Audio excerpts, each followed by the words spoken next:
welcome to another door video. And what's cool about this is we combined basically 2 videos into one because I wanted to step Big D. So there's a whole process of measuring for doors again on this cabinet. They're full overlay, but also the 5-piece beaded door. It's a great door. It's really popular. Also, we cover a lot of basic woodworking tips. You learned a lot about sanding. Oh yeah. About choosing grain. It's simple as a piece of edge banding marked for center to choose the grain. So stay tuned, grab a cup of coffee, and we're gonna step you through how to make these wonderful cabinet doors. So, Big D, you got a question for me? As a matter of fact, I do. So Sedge, we've been working with this shaker flat panel door a lot. I hear you talk about other doors. Is there another one that you can teach me that make this look a little classier maybe? Yeah, this is probably one of the, and anybody watching the video, you go into any of the big boxes or a kitchen company, and a shaker flat panel is very traditional and it's very popular. Not popular, very popular. But there is another door out there, and everybody asks, what do you mean by that? It's a 5-piece interior beaded door. And in other words, what I mean by 5-piece, it's a rail, 2 stiles, right? Mm-hmm. Okay, that's 4, and then 5 is the center panel. Okay. But what we're gonna do, and this is probably the second most popular, if not the most popular nowadays, you'll see it all over the place, and we're gonna create it today. It's that interior bead, but we're gonna trick it out here. Okay, and because with a bead, you can't do a butt joint here. You know how I taught you how the rail goes into the stile, always between the stiles? Mm-hmm. You want that bead to continue here. So what we're gonna do, we have to miter it. Okay. And over the years, I've seen so many machines out there, so many different ways of joining it, and it can be very problematic, but not with the SedgeTool domino machine. It makes it effortless. So stay tuned in. We're going to go through each step of a 5-piece interior beaded door. Hey, so without looking at the math from our original measurement, take a measurement from here to here. Okay. Because we need to measure, we need the size of the doors. What is it? I've got 7. Oh, I gotta take that out of the equation. 768. Okay, 768. So remember, we need 2 doors here, and we have a 2mm reveal here. And I want everybody to pay attention to this because this is full overlay math. We need the size of the door. Okay, so if I have a 2 here, 2 here, now a lot of people are gonna say, you need 2 in the middle. No, you need 4. Because if we bang this cabinet up against another one, it'll be 2 here and 2mm on the other cabinet, so that's 4. We want a consistent reveal all the way around. Okay, now if this was a freestanding cabinet, we would do 2, 2, and 2, because you would have a 2mm here, here, here, and here. But this is gonna go up against another cabinet. Okay. You follow that? Yes, sir. Okay, so what half of 768? 7, that'll be 384. Okay, so it's something really cool. Yeah. 768 on here had a dot, right? That's 32mm increment. Hello, there it is right there, 384. That'll do. Okay, so we need to subtract 4 from each door. Okay. Right, for 2, 2. Yep. 2 and 2. So, everybody pay attention. Big D, Mr. Metric, subtract 4 from 384. Oh man. 380. Okay, so 380. Now, if we look back in here, here's the math. The rails were 280. We don't need that because we're gonna miter these doors. We just need 380 for our measurements. Okay. Okay, because it's going to be from long point to long point on the miter. You'll see this as it evolves. So I know this is 768 as well. Subtract 4 from 768, Big D. Well, that'll be 764. Okay, so I'm just gonna write that down. The original was 380 by 764. That's our door size. We're good to go. Next step, create the profile on these cherry boards right here. And these are 50 millimeters wide, but we don't need to subtract anything. Okay. Good? Let's do it. Okay, Big D, this is gonna be a two-step process. Okay. We're basically running molding. We're creating our own profile to make this door. Okay, so here's the miter, of course. You see how this is what I was talking about. See how the bead and there's no variation? Oh, wow. So in doing this, because it's a slot, it's a groove, what we want to do is, because this can be very fragile here, it can be, and I'll show you the setup of this.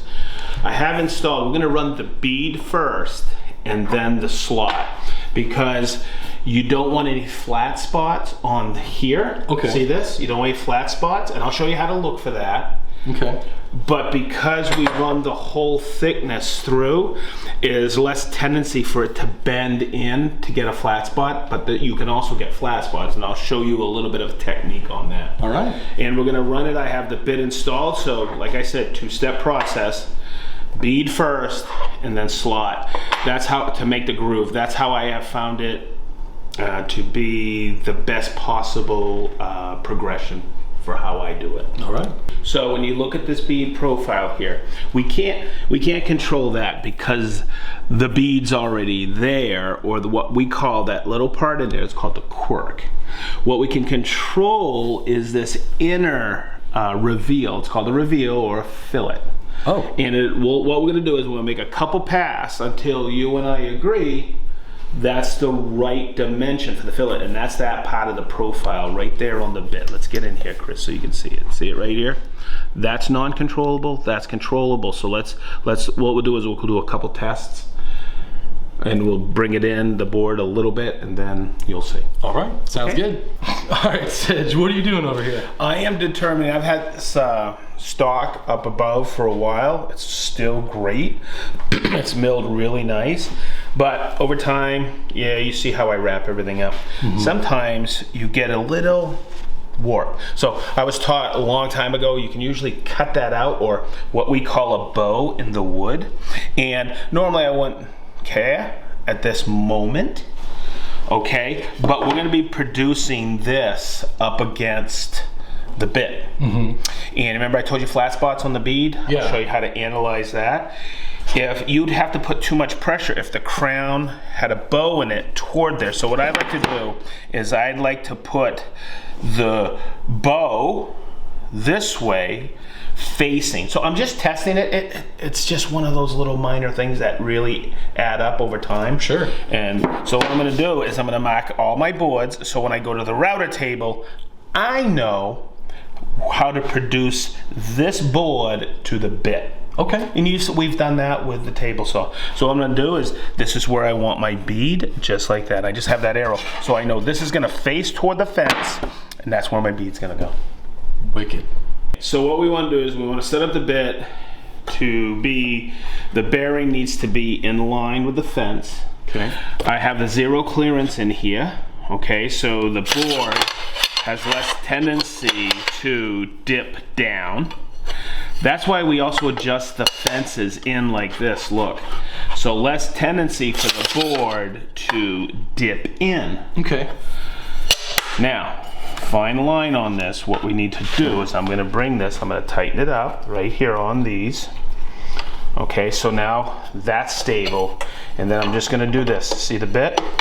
You still want it, you don't want it to be taking your board and bumping away, but you still have to have the bearing spinning. Okay. So I'm just gonna take this in with this really good straight edge and bring it right here and tighten it up, so we're good to go. If this was standing behind the fence, we would get flat spots on the bead. Oh. So this bit is not difficult to set up, you just need to know how to set it up. So this is how I always verify. See how the bearing's starting to spin? Hey. And as I come to the end, I don't hear a click. Another tip I'm going to give you is this is just a piece of scrap pine, but it's milled at 50 millimeter tall. And this will actually help us because this will become eventually a push stick. But this is, let's just run that sample. Let's do it. So let's look at this really quick. There's our cork, there's our bead. And do you like that reveal? I think it looks pretty good. Yeah, it's not too much, but it's also going to be strong when we're mitering it. Sounds good. Okay, some people try to match that to the outside, the fillet, the quirk, or the fillet to the quirk, and sometimes that gets a little fragile. So I'm going to run the first piece. Okay. I want you to look at my technique on where I put pressure on this feather board. Okay. Okay, we have the hold down, which we adjusted for 50 millimeters, so it's nice and stout. We don't have to worry about that. And then I'm gonna finish it up with my push stick, which was my sample. Hey. So let's rock and roll because I'll teach you a few things on this one. Okay.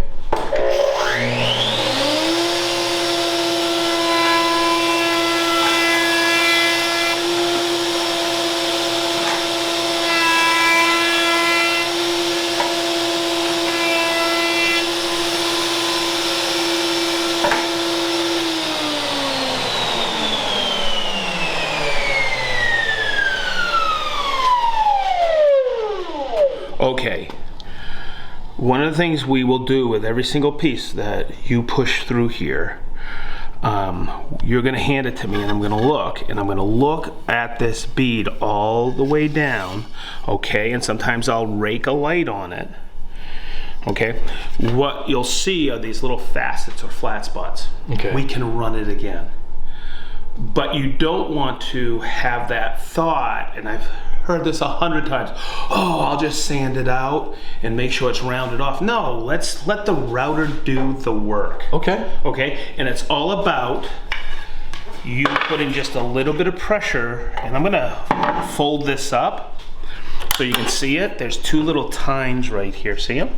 Oh. That's what's holding it against here. Okay. So when you put your pressure here and here, in feed, out feed, you'll see that those, as you look this way, you'll see that it's holding it up against the fence. It's one of the best feather boards I've ever used. Nice. I know, the CMS is discontinued. Okay, Big D, this is your first time up. Yep. One of the things I'm gonna coach you on, like I coached you on the table saw, right? Right. You never wanna be reaching for your push stick. Always right here, Okay. okay?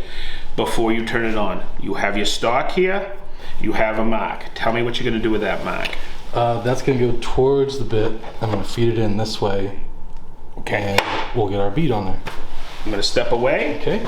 Okay, so Chris, get in here so we can see this. You're right, Big D, there was a little hesitation. You'll feel a little bump there. That's where you faltered a little bit. You did a great job, and I knew that was what's gonna happen. You see that little flat spot? Someone said, oh, I run stuff long and I'm gonna cut it out. No, let's go through this so you get it right. Everything else was flawless. So, when you feed it in, okay, this is where you have to concentrate. I'll give you another tip. This is what I always do. I always go, okay, here's my concentration from here to here. Okay. Got it? Let's do it. Let's do it. Ah, absolutely perfect. Cleaned it right up. Okay, Awesome. You got a lot to do now. Let's go.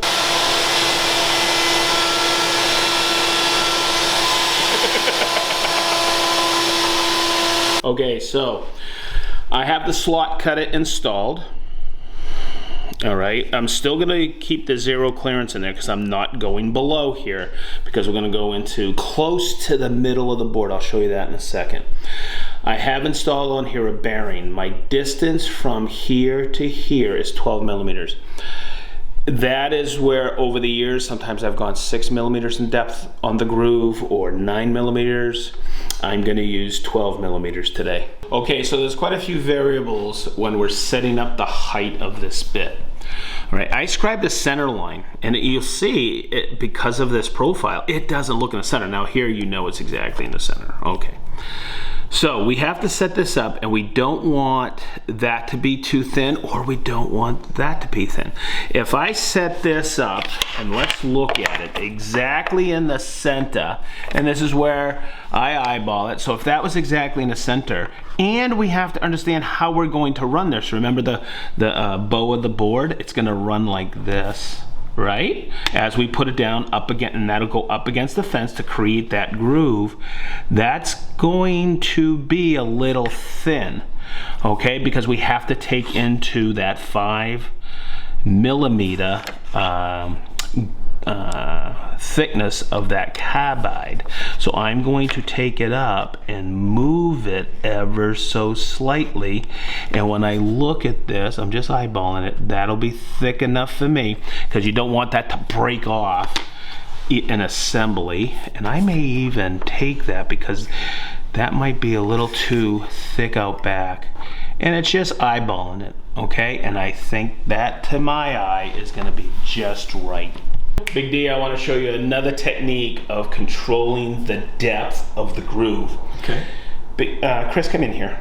And remember when we were setting this up, I told you that bearing, we should have a larger one because the distance from here to here is 12mm. We can work with that. But I lost the bearing. So let's still, and here's another tip you can do. It doesn't have to ride against it, because we have the fence becomes our bearing as well. Okay? We don't need a profile, we just need a depth. So, do you have a 3mm gauge block? Hey! Put it right where we need to. Okay. And I'll take up against the bearing, and I'll just take this and bring it in just like this, and guess what we got? A 9mm offset. Nice. All right, Sedge, what's next? Okay.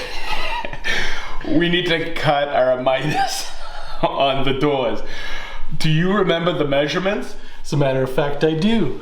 380 and 764. Okay, the other thing I'm going to point out is I had this bundle of stock. Basically, we've just run some molding. We've done the bead, we've cut the groove to accept our 5mm cherry panels. You don't, if you ever have some spare time and this is the door you like, run a bunch of profile. So now you don't have to run profile when you need a quick door. You just have it sitting there and you just grab it, and you know your measurements really quick. You can knock out doors, bang, bang, bang, bang, bang. Same thing with a shaker flat panel. All right, let's get at the capex. Okay, so this is, I don't want to say this is easy, but this is easy. Here's where you get turned around. And I want you to analyze the wood a little bit with me.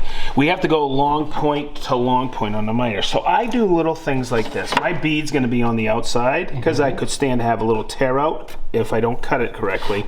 I'm gonna go like this, okay? Because I know I have to cut it like this. And then this one, and this is where you gotta pay attention to this. See how we have a little checking right here? I probably want it here to here. So I'm gonna cut this and we'll analyze it.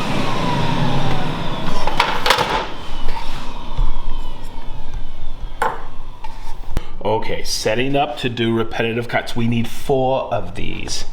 That's our long point, that's our short point. Now, always remember we're going to use the hold down, because remember when we were cutting the molding for applied molding, it's a push cut.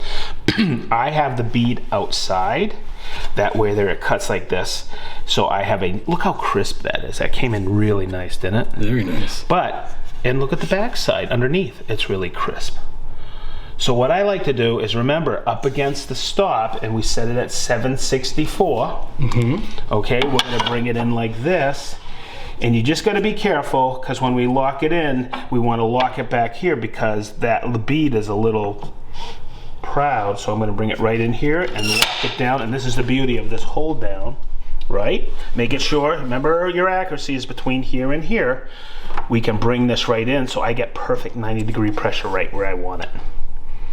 Cool? Very cool. Wow! That's about the best miter cut I've ever seen.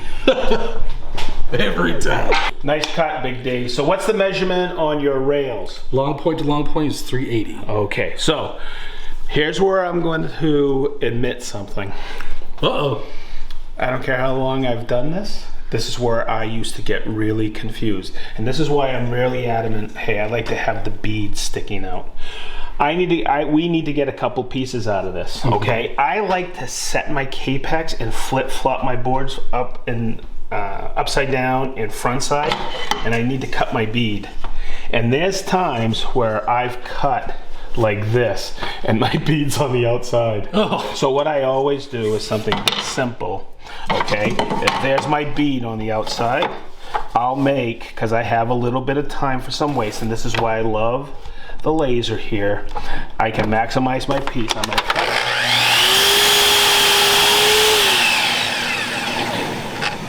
And because you set this accurate, Big D, at 380, now I can resume my cut. Boom. I always cut this off just to make sure I have in my head my beads always facing out. Now, the other thing that's nice about this is I try not to throw these away. You know why? That's yours. So when you're setting up your router table at home, now you have a perfect setup block. Awesome. You don't have to go back and forth like we did setting up the bits, whether the bead bit or the slot cutter. Nice. Okay, and nice little jig. so now your setups become that much quicker. So I have a box of profiles of small pieces like that. So that's a great tip for you. All right, Sedge, what's next? Good question. All right, so we have all 8 pieces done. 4 rails and 4 styles. Yep. Okay, so let's look. And this is where I've always taught everybody or people to actually take the time to look not just at grain, but I actually like this and this matches better. Take a couple minutes because we're gonna mortise these next. Where, hey, we're kinda, as I say, we're in the home stretch here. But as you bring it together, I don't care if they come together right now, but start looking at grain, not really grain, but you know, kinda like, and this has been faded, but kind of look at things like this and start thinking, okay, hey, look, these 2 pieces match. I'll put those, you know what, this is good. So what I'm gonna do is I'm just gonna put an X here. Oopsie, let me get, let's put an X here, X here, X here, X here, and I'll have you put a 0 on these, and we'll keep those doors together. In other words, take a couple minutes and look at grain, look at matching tones of wood, so they look good, and we're ready to go. Let's do it. Sedge, what's next? We're gonna join the miter. Chris, come in here. One of the beauties of this is there's 100 ways of doing this, but what you want is you want that bead to come right in for perfect alignment. Okay, so we're gonna work off of this face here. Okay, that's why we marked them. When the bead was always facing up. This is 18mm hardwood, it's cherry. What is 18 divided by 3? 6. So we're going to use a 6x40. So we have equal shoulder on each side of 6mm plus a 6x40. So I'm just going to have you set the depth. What is, wait a minute, Big D. Question of the day, what's half of 40? 20. So set your depth at 20. Okay. Perfect. Yep. You have a 6mm bit on there? Yes, sir. Let's check the plate height. Okay. And I know there's not an 18 in the window, so make sure 20 is there. Reset your plate height. 20. Good. Set it down on the gauge block and lock it in. Okay. Good. Okay, so we're going to be using the flaps here, Big D. Okay. And the long point will always go against the flat. All right? And the setting will be tight. So remember, work off the table. I'm gonna bring it right in here. I'll do the first one.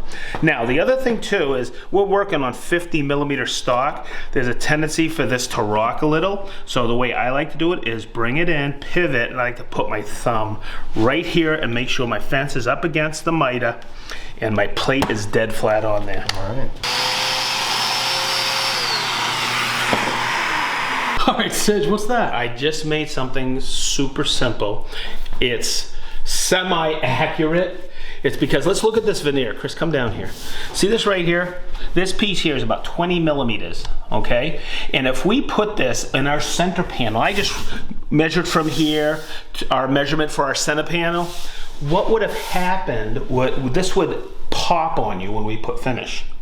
So I need to rip this off. I don't want to rip it off, you know, I don't want to put this in the center. I'm gonna look at the veneer right here. See how this is your center line? So I took our measurement of our panel, I scribed a quick story stick here, okay, and look, there's my center of my veneer. It's just the way this board was laid up. And if you take a couple extra steps like this, you'll see when we do the final door and everything's glued up, you'll see, oh wow, that little extra step made a huge difference. So I'm gonna just do it like this. There's my center line. I'm gonna do this, and that's gonna be, I'll measure from here to here, both ways. We'll rip it, and then we'll measure from here, our final measurement on our center panel, and we'll get a very close to center Sounds panel good. veneer.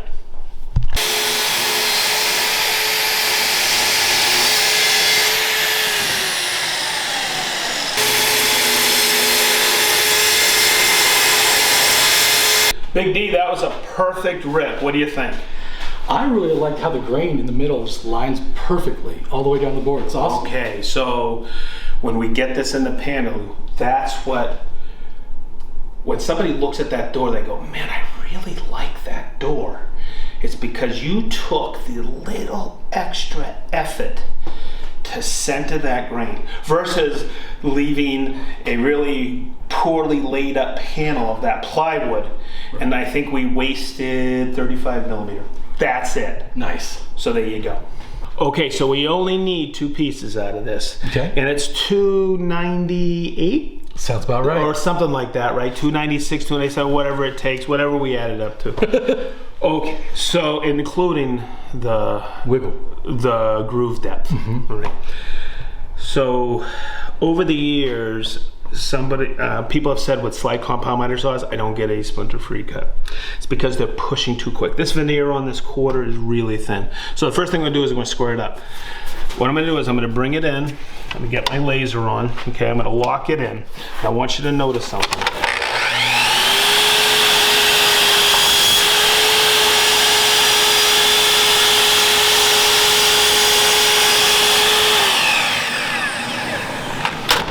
Do you see a splinter on there? Now, this will be covered up when it goes into the groove, but you take your time when you're cutting this, and that way there, it will be splinter free.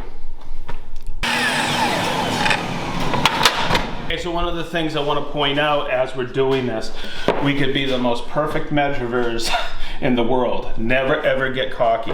Always dry fit, because you don't want to get in the middle of a glue up, and these are not right. No. So I'm just going to set this one in here, and we'll get it put together. It's in the groove. I know it's going to come together. This is my telltale sign. I look right here. Okay, that's my little offset I have in there. I'll take it like this, get my dominoes in, and I'm not worried because I know we cut this with a really good miter saw.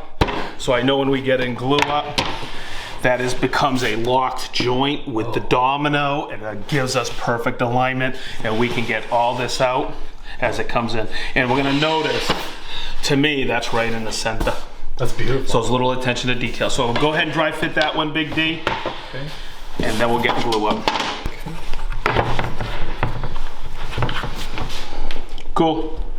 What is this? This is like a distributor cap. Okay, this is one of those unsung heroes in clamping. Yes, we could use, and we're gonna use K-bodies, which I've always used my entire life.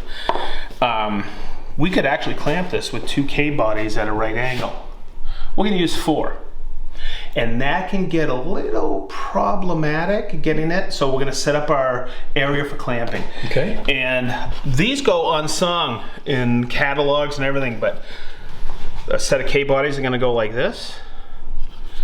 And you'll notice how this is a little further down. So when we set this up, we'll be able to get all 4 in there. So we're gonna set up a really great clamping station. Say we have 15 30 of these, 40 of these, we can go back and forth really quick on them. That's cool. So as you see, there's no glue yet, but we have set up our clamping station. See how these are offset from here? So when we go to clamp up, it's gonna be effortless. And then we're gonna check our miters in here. Everything lines up absolutely perfect. Miters closed up tight. So now it's time for glue up. Let's do it. Hey, Sedge, it's time for glue up. It is, and everybody rushes through this because they're always in time restraint to get it going. What we're gonna do is we got our clamp set up, right? We got our rag. Yes, you'll understand what this is for in a minute once we're in glue up, okay? But a lot of people ask about the domino and how do you set it up. So with a mitered joint, it's twofold. Let me get some glue here. Okay, and I'll have you do this. I'm going to do this. I'm gonna squeeze some glue out on this board. Now, this is end grain and long grain combined. So what you wanna do is very gently, you wanna butter all these miters. It's called sizing it. It doesn't matter if it dries too quick, okay? But you're gonna get a little in there. You wanna get as little as possible. So we're gonna size all the joints. Okay. Now, a lot of people, we're gonna go and glue up the domino. Okay. Okay, that's where the long grain adhesion really is. A lot of people will squirt glue in there. This is how I've always done it because the domino has glue wells on the face. Okay, so what I'll do is I'll butter it up here. That's why I squeeze that out. And I'm gonna have you put all of these in here just like that. So what happens is that glue wicks to the adjacent surface. And I'll put some on there. And as we do this together, let's butter those dominoes. No, just go like this. Get it in there, Big D. Okay. Like this, okay? Just like this, and let's get it into our boards. Okay. What you want to do as we start to put this together, I just like to re-butter those to make sure you get enough to wick against the adjacent surface on these rails. Big D, I should have told you, but we got a couple extra minutes. Let's make sure we sand this center panel before we put it in. Sounds good. Okay, so I'm not too worried, but let's get it into our clamping cradle. Okay. Just like this. We get these out, so let's start. Come down here, Big D. Let's get down where the action happens. Okay, I'm gonna bring this in. Okay. Okay, see how that's starting to come together? But you gotta do it equally around, looking at the long point. Twist this one. Okay, it's all coming in. Twist this one. Okay. Beautiful. Okay, I got one more tip. Always, what I'm really concerned about is this bead right in here. Here, are they all lining up? Yep. Okay, and that miter came together really nice, right? Really nice. So let's look. So this is what I want to point out. See this right here? I'm gonna wipe this clean. This is a rag that'll get that, but that's my concern. I learned this one time from my friend Bob down in Fort Lauderdale. I was in his shop and he had a toothbrush. And I said, what the heck is that? He had a cup of water and he was doing a bead profile like this. And he went like this. And that little bit right there that's in there, he got it out. Whoa. And I go, wow, isn't that gonna, you know, pop or anything? He goes, no, you get it all out with the brush instead of using a chisel next time. So that's how you clean up that little interior bead. It's a simple toothbrush. Now, this is Mary Ann's, and I'm gonna take this and put it back in her in the bathroom tonight. So here's another beauty of the K-bodies. Big D, I'm gonna have you grab it right here. We're gonna lift it up, see that right here? And we're gonna take it and tilt it. Then what we can do is we can lift this up and get into the next glue up. Nice. All right, Sedge, what's next? Let's get these out of the clamps. All right, good job. Okay, so before these are looking great. We'll start to sand here in a few minutes, and I'll show you another tip about pinning the domino. Everything looks good. This is off a little here, that's why we gotta sand it. One thing I like to do is I like to take a gouge. Okay. And I like to inspect the bead a little bit here. Okay, like this one I started to clean up. So you'll see this, like this little point is a little proud. Okay. So what I'll do is I'll take a gouge in here like this. Just a slight sweep. And I'll come and grab that point and just chisel it off ever so slightly. This is a little attention to detail that'll show up. And I'll just hit it with a little sanding. And everything else looks pretty good. So always get yourself a little gouge. Here's another one. I'll have you do this. Okay. All right, Sedge, what are you doing over here? Okay, so what I'm doing is I'm taking my folding rule and I'm measuring from this point right here. I'm gonna bring it out and I'm gonna measure along that line exactly 37 millimeters. Okay. That's the center of the domino. And the reason we know that is yesterday we were using the flap, and the distance from the flap to the center of the bit is 37 millimeters. Well, there you go. So what I'm gonna do is I'm gonna build a jig. Okay. That we'll have here in the shop. Okay, I just took 2 pieces off cut, put a domino in there like that, made a chevron, and I'm gonna take it like this, and I'm gonna take this piece of cherry, and I'm gonna put it right here, and I'm gonna make a mark along my center line, cause see how that follows? Mm-hmm. Just like this. Awesome. So what I'm gonna do now is put some CA glue on here. Take it to that line, make sure it lines up just right, and hold it there. I'm just gonna take it like this to see if I have it set up straight. I'm gonna bring it right to that 37 millimeter line, just like this, and let it sit there. Okay? That way there, now I have my setting jig to mark my boards going forward. All right. So I'm just gonna take that away and let that super glue set. So once it's dry, we're just gonna go around and mark the rest of the boards just like this. Look how this works. And I'll have you do the other door. Okay. And see how quick that is? You just bring it right in and mark it. All right, Sedge, you got them marked, but why do you mark the boards like that? Because of that. Okay, what lives in here where that marks? Let's just look at it. Is a domino. Okay. Okay, we mark the center line. Mm-hmm. Okay, so you have space on either side like this. So in the beginning when you're doing this, you don't have to do this. It's just kind of like a little reassurance. Okay, in the old days we used to use to pin rails and stiles, we used to use a really small brad nail, but you would see it. And if you look at older kitchens, you open them up and people didn't even fill them.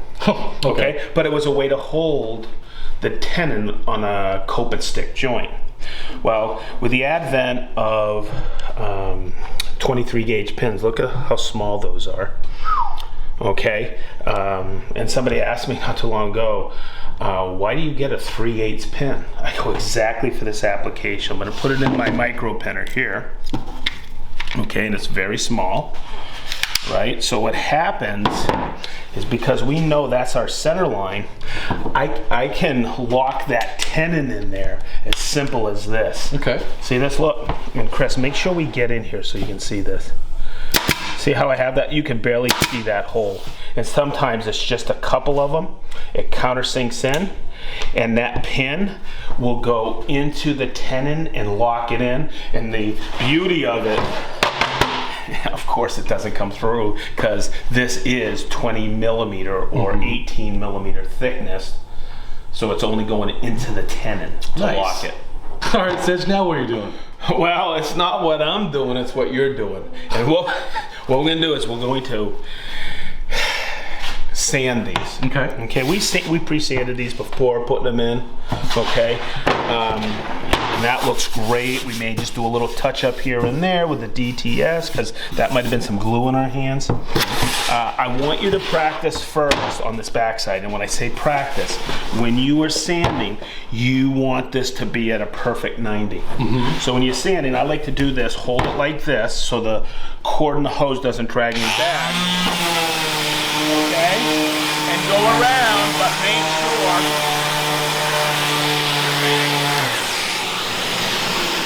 make sure your sanding is at 90. Okay. Then I will show you the technique afterwards to sand the front side. So go ahead. All right.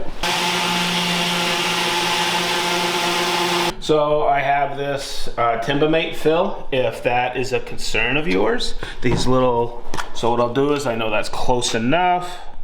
I'll just take that and go like that. Just wipe it off, wipe it off.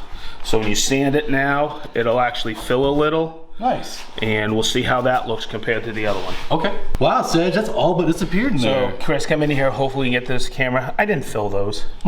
The only people that are going to notice that are you and I and maybe Chris and everybody watching this video. Okay? But look, if that's a concern of yours, use that Timbermate. It's great stuff. Wicked easy. Okay, now we got to sand the front sides. Let's do it. And there's a lot of technique to it. All right, Sedge, what's next? I don't know. I'm just kidding. Okay, so we have a lot into these doors.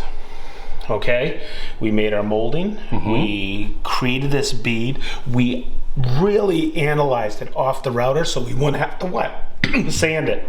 We glued it up, joined it. We brought in our miters a little bit with that gouge if needed. So here's where everybody makes a mistake. I used to, and I was like, oh my God, what did I do? Remember how we just sanded the backside? You did a good job practicing, okay, keeping it at 90. A lot of people start sanding like this. They'll say, oh, this is a little slightly lower. It is, but no. Because guess what? Then you end up with flats, little facets on there. It really pops when you put finish on. Okay. So this is where we're gonna sand now this, and this is the technique I wanna show you. Because this is where you gotta be careful. Chris, get in here. See how we gotta sand like this with just half the pad? And what happens is it just wants to lean. Right. So this is, we gotta, what I'm getting at, you have to keep this at perfect 90. Okay. Okay? So I'm gonna sand it a little and then I'll let you take over. Okay.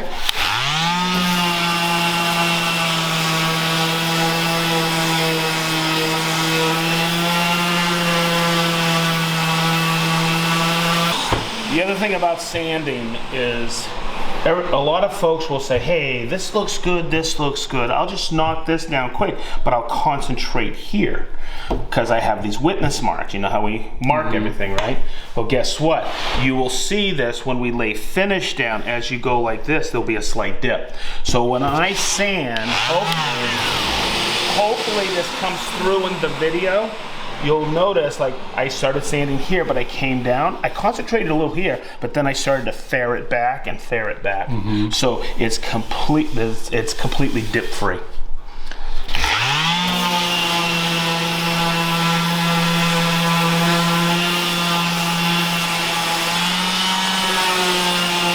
Okay, so good job sanding. You got your technique down. We're not going to elaborate or go too much into getting them perfect right now because we're going to bore our cup hinges. But here's where I'll take a couple more minutes. You know, and you can zoom in here, Chris, and see this. We got a perfect center line on that veneer. That's what we learned to do. Okay, to cut the center panel.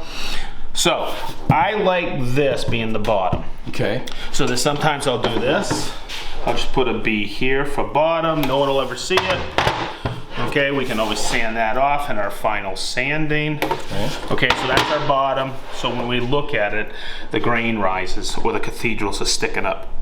Okay, now what I'll do is just eyeball it here really quick. I know I need a hinge here, here, here, and here. Now, this doesn't have to be perfectly laid out, but what I'll do, just so when I go to bore these hinges really quick, I'll do this. I'll just make an X here and here. I know that's my hinge where I'm gonna put on my style. Okay. And I'll have you mark that and that. Just tilt it up and mark it. You can put a circle, an X. Okay. Good. Now we're ready to bore those cup hinges, and we'll use a 1400 router, the LR32 system, and we'll use a 35mm bit or router bit. You can see the full setup in the shaker flat panel video we have, and we'll put a link in the bio on this one. So we're going to use Bloom inserta hinges. They lock in like this. What I'll do is I'll grind these, because these use the Bloom mini drill. I just grind those on a grindstone so they fit flush. I just love how these lock in and out. They're really good when we go to finishing these, because we can just pop these out. We can dry fit, pop them in and out. Awesome. Okay, so when you are looking at hinges, there's an increment of measurement you must know. and that's called the tab. These are full overlay. When I ordered them, they were full overlay hinges. And I always use a 2mm reveal, which we've already worked with, right? Yep. We measured these. So the tab is basically this measurement here. All right. And then we put the cup hinge here. So let's do a little bit of metric. Hey. Okay, so if this is 5mm, right? And by the way, almost every cup hinge I've ever used, that these are 35s, there's a 5mm tab for full overlay. Okay. So we're gonna bore, and we need to set our parallel edge guides on our LR32 rail. We need to know what to set these at. So it's pretty simple. If that's 35, and we're gonna put a 35mm bit in the OF 1400. If that's 35, what's half of 35? 17.5.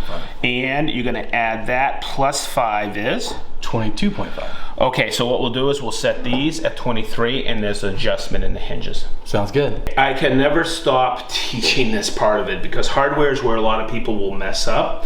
And when we're punching it with the LR32 system, it can get a little confusing. And it's usually this piece right here. So when we punch the holes for the hinge plates here, the measure, we used this number here, 16, remember I told you, up and out. Okay, but now we need to push it a little further. And remember, this distance was 80 from here to the first hole on these hinges, right? Okay, so I'm gonna pull this out a little. That's our first hole right there. We need to be in the center of it. So instead of the 16 pushing us halfway in, we're gonna use the 32 up and out. And when I say up and out, I mean up facing me. I'm gonna exaggerate this and bring it out here to these holes right here. See the 32 up and out, and I'm gonna lock it in. Chris, get in here. See how it's halfway in the middle of that hole? So what I'm gonna do, and this is the beauty of this system. If I take this now, lock it in with 32, this will take me, watch, and push me 3 full holes. And I'll count that because when I said 3 full holes, when it was 16, it was 1, 2, 3, and that added up to 80, right? 32 plus 32, 64 plus 16 is 80. Now we're gonna go 96, so I'm gonna count 3 full holes, not that one, 1, 2, 3, and I'm gonna mark that, and that's the hole we're gonna use. But if you remember, let me get you here. Oh boy. What was the distance from here to here? 786? No. 768. There we go. Okay, but it's confusing. And I'm putting you on the spot. But we lost 2mm here and 2mm for the door. So remember, the door was 764. Okay. Now we have to incorporate 2mm from this edge, don't we? Yep. Chris, come in here. So what I'm gonna do, before we lock it in, this is perfect, Big D. You had those set perfectly at 23. See it? So what we're gonna do is we're going to take this. This is exactly a 2mm thick piece of edge banding. I'm gonna take it, bring it in, and people make great gauge blocks and metric. I'm just gonna take it, see how I have that? And I'm gonna take the clamp, and I'm gonna bring it in just like this. God, I love these new holders right here. And lock it in. Now we're ready to punch that. Okay, so now we got our 1400 on here. We get it all centered on there. We've done a lot of videos on the SedgeTool channel on the LR32 system. But now we're gonna set depth. So we'll just take it down here. We'll bring it to 0. The depth on here, and I always have on 13mm. It's actually 12 for the cup, but we'll go 13. We'll take Big D, made a really great gauge block. You know what I'm gonna do with this one so I don't have to make another one? We'll just label that 13. We'll put it in our gauge block. We'll loosen it here. Chris, get over here. Last turret, we'll just put this in, bring it in. And now we're set, our depth is set. So the dust extraction's next. Yep. Okay, in the past I said, nah, no dust extraction. But I took the window off, because now the apertures here is conducive for the 35mm bit. I'm going to take the 2 little tabs, put them in here and lock it in. And to maximize our dust extraction, I'm going to get a piece of tape, right there, and I'll take it and I will block that just like that in the front, so it's actually has a window, and now we'll punch the hole. Sounds good. One more item to be concerned with. This is a larger bit, so the diameter of the bit is what we need to make sure. We'll dial it down, and I usually go 4. We want to slow it down a little, and you'll see when we plunge, we'll get the lion's share of the dust.